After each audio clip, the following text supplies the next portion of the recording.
digit division. So here are the notes of digit divided by one digit, but I'm going to explain it first here.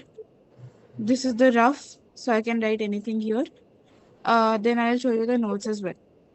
So basically, what we're trying to do is we are trying to divide any any two digit, that is, it will have two places, tens place and ones place. This number we are trying to divide.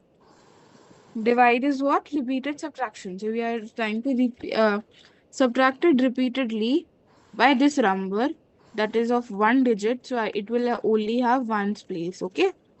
So we're going to divide any two-digit number by any one-digit number. And why are we learning this method? So that we can do it faster. Traditional school methods are very slow, and we need to be fast if we want to do good calculations. So for doing good calculation, correct calculations, speedy calculations, we need a Abacus method to achieve all these things. So now we have taken a reference number here like this. This is 54 divided by 6. Very easy.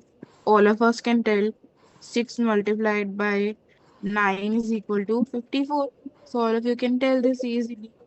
You know, but what if there is a number that we don't know, it comes on its table or not? What if the number would have been 69 is divided by 6? Now we don't know 69 comes in table of 6 or not, because 6 ka table we have only studied till 10 now. Like we have studied 6 multiplied by 1, 6 multiplied by 2, and then till 10 we have learned. But we have not learned 6 multiplied by 11 or 12 or 13, 14. Like we have not learned it greater, okay? We have only learned it till 10, right? So what if the number is bigger than that? Then we need our division, this method here. Or usually what we do, we use the long subtraction method, which is this. See, if I want to divide 69 by 6, then what we'll do? This thing we'll use. This will 1 here, 0, 9, 1 point, then it will be 4, 0, 40 हो गया. 40 does not come, 36 comes. You will minus it will be 40 again. So 11.666 से continue होता जाएगा. This method we use, right? But it is a little different here. We are going to use the same method, but in a way that it is faster and we don't have to do this calculation on a paper. And it will be more cleaner as well, as you all know. So, what is the method now? हमने reference लिया था 54 divided by 6 का. उसका answer भी हमने लिख रखा है 9. It is very easy. अब we going to do another number that is 65 divided by 5, जो कि यहाँ पे रेफरेंस के लिए लिखा हुआ है. I will just right here for reference. Okay, for reference. Okay, now what will be our first step? First step लिखा हुआ है, find out that in how many digits the answer will come in the equation of the question. So what does it basically say कि मेरे पास 65 है और मुझे उसको 5 से डिवाइड करना है. यहाँ पे ये स्लैश लिख रखा है. Slash basically means divide only, but मैंने यहाँ पे स्लैश लिख रखा है. ओके, सो ये वाला साइन लिखो, ये वाला साइन लिखो, आपकी मर्जी है. It is your choice. Okay, so 65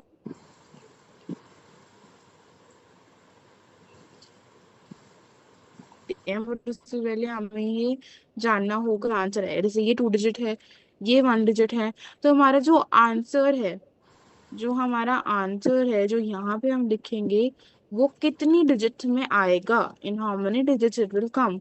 it is important to know that, क्योंकि normally when we do any abacus, जब हम अबाकस पे कोई चीज करते हैं, चाहे वो मेंटल हो चाहे वो अबाकस पे डायरेक्ट हो, अबाकस से ही कर रहे हैं ना हम, तो क्या होता है, we usually mess up the calculation because हमें डिजिट्स ही नहीं पता होता कि कितने डिजिट्स में हमारा आंसर आएगा. तो हमें ये जानना जरूरी है हमारे कितने डिजिट में आंसर आएगा, सो दैट कि अगर सपोज मेरा 2 डिजिट में आंसर आना चाहिए पर मेरा आ रहा 3 डिजिट में, और मुझे पता नहीं कि 2 डिजिट में आना चाहिए, तो मैं तो अपने 3 डिजिट को ही सही मानूंगी।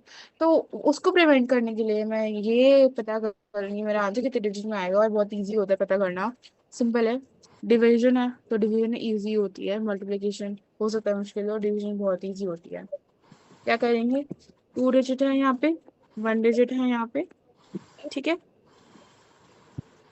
अब इसे क्या कर देंगे हम, इसका इसको माइनस कर देंगे, 1 डिजिट आ गया, है ना। अब इसका आंसर या तो 1 डिजिट में आएगा या तो 2 डिजिट में आएगा, ठीक है।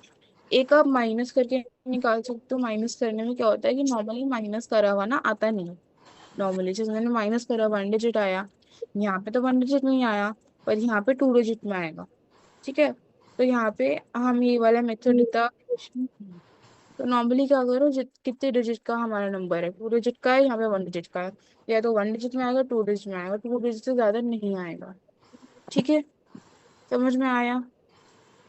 क्योंकि जो हमारा नंबर है यहाँ पे, वो बड़ा नहीं हो सकता, वॉच फेवर नहीं हो सकता वो बड़ा, दिस इज माई गारंटी, वो बड़ा नहीं हो सकता किसी भी क्वेश्चन में, it can not be bigger, ठीक है। सो या तो हमारा आंसर 2 डिजिट में आएगा या फिर 1 डिजिट में आएगा। अब यहाँ पे 2 डिजिट में आ रहा है, मुझे ये पता है, ठीक है। अब हमारा सेकंड स्टेप क्या है, divide the first number in the dividend by the divisor. अब डिविडेंड डिवाइजर बहुत बड़े टर्म्स है, ये ले लेते हैं हमें 65 को, 65 के फर्स्ट नंबर, 65 के फर्स्ट नंबर को हमें 65 के फर्स्ट नंबर को हमें 5 से डिवाइड करना है। तो हमारा 65 का फर्स्ट नंबर क्या है, 6। तो हम 6 को 5 से डिवाइड करेंगे। अब 6 हमारा 5 के टेबल में नहीं आता, तो हम क्या करेंगे, हम उससे एक छोटा नंबर लेंगे, जैसे हम नॉर्मल अपन लॉन्ग डिविजन में भी लेते हैं। तो 6 से छोटा नंबर क्या आता है हमारे पास 5 के टेबल में, 5, 5 इटसेल्फ, राइट। अब 5 कौन से नंबर पे आता है, 1, राइट, क्योंकि 5 1 ज़ार is 1। So we will write 1 here, हमने 1 लिख दिया, ठीक है। अब क्या हो गया, हमने 6 पूरा डिवाइड थोड़ा ना करा हम 5 से, हमने तो उसका सिर्फ 5 वाला पार्ट डिवाइड करा ना। तो अब क्या करेंगे, हम 6 में से 5 माइनस करा हमने, क्योंकि हमने 5 यूज करा था, 1 बचा, 1 याद रखा, 1 हो गया। तो 1 और 5 कितना होता है, 15। 6 मत बोल देना, 1 + 5 नहीं करना, उसके 5 के आगे बस हमें ये 1 लगाना है, 15 बन जाएगा। 1 प्लस नहीं करना है हमें, सिर्फ ऐसे लगाना है, 15 बन गया। अब 15 को कब कहाँ आता है 5 के टेबल पे, 3 पे आता है। हमारा आंसर 13 हो गया, वही स्टेप लिख रखा है मैंने, divide the second number in the division by the with the carry, ये भी इंपॉर्टेंट है बहुत ज्यादा, मैं ये भूल गई। सेंटेंस में बोला विद द कैरी, हमने यहाँ पे 1 करा था, वो कैरी होता है, मैंने सेंटेंस में नहीं बोला। Divide the second number in the division with the carry by the divisor, ठीक है। सिंपल बात है, 65 के सेकंड नंबर को कैरी के साथ 5 से डिवाइड करना है, ठीक है। ज्यादा division divisor no need to remember, बस ये याद करो, जो हमारा पहला 2 डिजिट का नंबर है उसको पहले, हाँ, उसको पहला, उसकी पहली डिजिट पहले ही से डिवाइड करनी है, उसका आंसर लिखना है हमें। जो कैरी आएगा यहाँ पे लगा दो, जैसे 1 आया मेरा कैरी, जो भी कैरी है, मतलब 1 हो सकता है, 2 3 4 जो भी कैरी है। और फिर जो सेकंड नंबर है हमारा, उसको कैरी के साथ, विद कैरी प्लस कैरी, मैं कैरी लिख रही हूँ, ठीक है। उसके साथ हमें इसको इसे डिवाइड कर देंगे, जो भी नंबर है उसका आंसर फिर यहाँ पे लिख देंगे, सिंपल। अब यहाँ पे मैंने प्लस कैरी लिखा है, इसका मतलब ये नहीं कैरी को ऐड करना है उसके अंदर, उसके बस पीछे लगाना है। अगर हम एक एग्जाम्पल लें, सपोज हमने एग्जाम्पल लिया, एक सेकंड,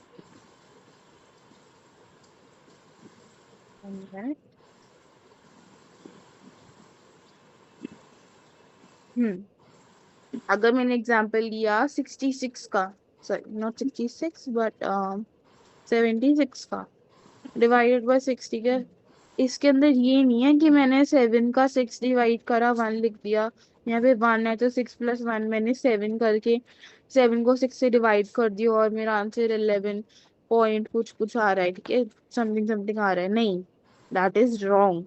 मैंने 76 को 6 से डिवाइड करा है, तो इसका कैरी जो है हमारा उसके पीछे लगेगा, हमें ऐड नहीं करना उसको। सो 7 है, मैंने 1 लिखा है यहाँ पे इसका, और 1 इसका कैरी भी है, 1 कैरी में लिख देती हूँ, कैरी भी है उसका। तो मैं इसके आगे लगाऊंगी, इसके आगे लगाऊंगी, आगे मतलब ऐसे, मतलब 6 था उसके आगे ये लगा दिया हमने, ठीक है।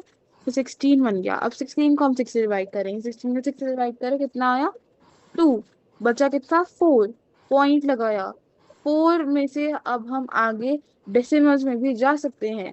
ओके, वो भी मैं आपको बताऊंगी, बट पहले हमें ये डेसिमल से पहले वाला पोजीशन क्लियर करना है।